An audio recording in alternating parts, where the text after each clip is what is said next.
ժամանակս անցկացնում, որպեսզի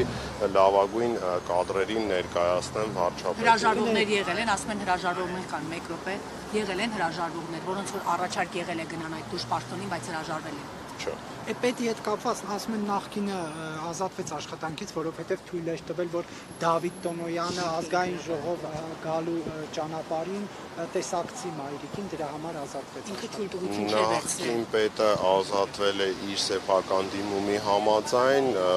եւ իրար հետ արդեն 1 տարի աշխատել ենք, որևէ այդ դրվագի հետ կապված այս պահին որևէ մեկնաբանություն չեմ կարող անել, կա մեր վերահսկողական վարչության կողմից բացված գործ, որ ուսումնասիրում ենք հենց դրվագի հետ կապված նրբությունները, բայց դրա հետ կապված չի։ Ինչ-որ բան ճշտվել է։ Ճշտում են, այնտեղ ընթացակարգային նրբություններ կա, դատարանի որոշում կա եւ այդ ամեն ինչը ուսումնասիրում, բայց դրա հետ կապված որևէ խնդիր չկա։ Ինչու հանեցիք պարոն Մինասյան։ Իր սեփական դիմումի համաձայն է դուրս գալիս, բնականաբար ոչ մեկին ոչ մի բան չի ստիպվում, աշխատանքային նորմալ մթնոլորտ է եւ եթե որևէ նոր ստանդարտին մարդիկ չեն հարմարվում, իրենք որոշում են կայացնում գնալ այլ աշխատանքի, բայց որևիցե ստիպողաբար կամ այլ ինչ-որ երևույթներ չկան։ Աշխատանքային սովորական իրավարարություն։ Հա, դուք նշեցիք, որ դուք շարունակելու եք աշխատել, պաշտոնավարման տեղեկությունները սուտ են։ Ի վերջո Նիկոլ Փաշինյանը ձեր աշխատանքից գոհ է։ Ես այդ հարցին անդրադարձա, ասեմ, որ մամուլում տեղ գտնող այդ հրապարակումները սուտ են եւ հերյուրանքներ են։ Նիկոլ Փաշինյանը ձեր աշխատանքից գոհ է, պարոն Մինասյան, ես հստակ եմ հարցը։ Ես պատասխանեցի ձեր հարցին։ Պարոն Մինասյան, իսկ Սերգեյ Ատոմյանը ինչով էր թերացել, որ ազատվեց աշխատանքից։ Այդ նոր այդ հարցին էի անդրադառնում, որ իր սեփական դիմումի համաձայն էր ազատվել աշխատանքից, ճիշտ կլինի իրեն այդ հարցը ուղղել։ Այդ տարօրինակ չի ձեզ համար, ի վերջո ձեր ոլորտի կառույց է, կարևոր կառույցներից մեկը ու հանկարծ ինչ-որ մի պահի առավոտ զարթնում ենք, այդ մարդը որոշում է սեփական դիմումի համաձայն գնա։ Դուք իրեն հարցրել եք ինչ եք ուզում գնա։ Արդարադատության նախարարությունը ամենամեծ նախարարություններից է Հայաստանի Հանրապետության եւ բավականին մեծ կոլեկտիվ է եւ բնական է, որ նախարարությունը, փոխնախարարները եւ անձամբ ես մեր աշխատակարգն ենք սահմանում եւ եթե թիմում լինում են մարդիկ, որոնք որ այս կամ այն պատճառով չեն գտնում իրենց կամ ավելի լավ աշխատանք են ասում, նորմալ աշխատանքային process է, որ մարդիկ տեղյակ եղել եք, որ ուզում եք սեփական դիմումի համաձայն հեռանալ աշխատանքից։ Իհարկե տեղյակ եղել։ Իսկ պատճառների մասին իմացել եք։ Ճիշտ կլինի պարոն Ատոմյանին այդ հարցերը ուղղել, ես իր փոխարեն չպատասխանեմ։ Որովհետև Հայաստանում այս վերջին 5 տարում շատ անակնկալ ձևով են էլի պաշտոնյաները եւ նշանակում եւ հեռանում։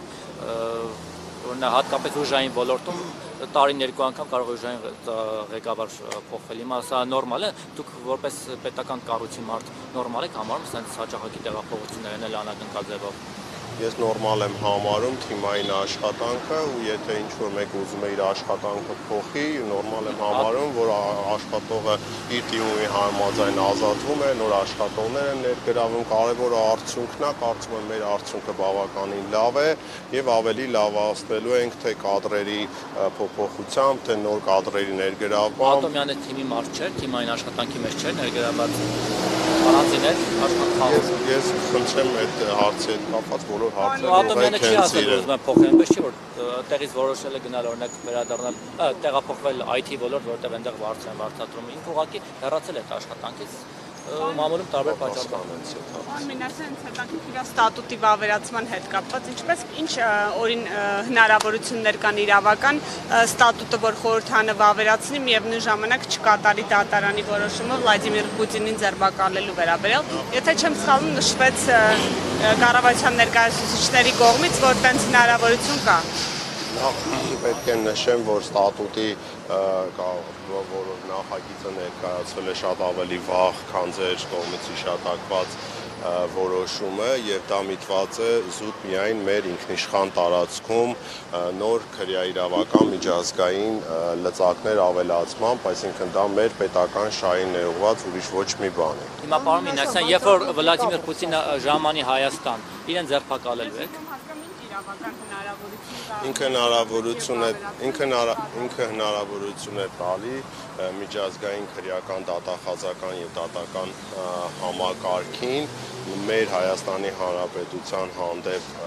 իրականացված օրինակ ռազմական հանցագործությունները քննել, վերհանել եւ դա շատ լավ պաշտպանողական եւ քննչական գործիք է, որից որ ափսոս է, որ մեր պետությունը չօգտվի։ Ռազմական հանցագործ է ըստ ես։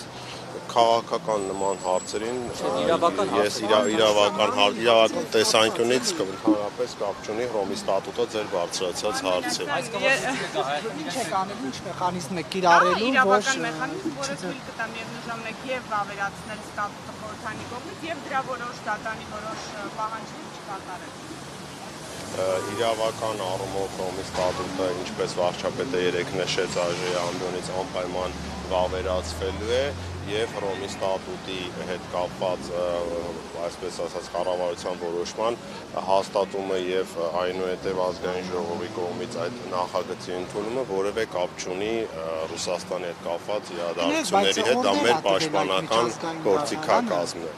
Օրդեր ա տվել, որ այն ովքեր որ վավերացնեն եւ Ռուսաստանի նախագահը հենց իջնի այդ պետությունների օդանավական ԱԱՑ-ն օրինակ բան։ Ես այս հարցին պատասխանեցի, դա արդեն քաղաքական տիրույթում է, իրավական տիրույթում, դա հնարավորություն է ստեղծում մեր ինքնիշխան տարածքում ռազմական հանցագործությունների հետ կապված միջազգային դատախազական եւ նկորեն թեման։ Մեր հարցը շատ ուղիղ է։ Ես քաղաքական առումով չեմ ուզում պատասխանել։ Իրավաբան եք եւ արտադրության ոլորտի ներկայացուցիչ։ Ասում եք հնարավորություն է ստեղծում մեր երկրում ռազմական հանցագործություն։ Երկու հարց. Ա. Պուտինը ռազմական հանցագործ է թե ոչ, որովհետեւ միջազգային քրեական դատանը օրենք է օրդեր է տվել եւ համարել է ռազմական հանցագործություն։ Երկրորդ Պուտինը որ գա Հայաստան ձերբակալելու եք նրան թե ոչ։ Պատասխանեցեք հարցը։ Թե քաղաքական շահերով եք։ Շնորհակալություն։